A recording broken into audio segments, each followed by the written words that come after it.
येत्या आठवड्याभरात ठाकरे बंधूंच्या युतीची घोषणा होईल असं संजय राऊत म्हणाले। वळूयात पुढे।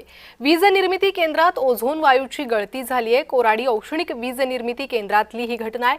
या दुर्घटनेत 18 कामगारांचा श्वास गुदमरलाय। अलार्म वाजल्यानं मोठी दुर्घटना टळली आहे। सर्व कामगारांवर मेयो रुग्णालयात उपचार सुरू आहे। वीज निर्मिती केंद्रात ओझोन वायूची गळती झाली।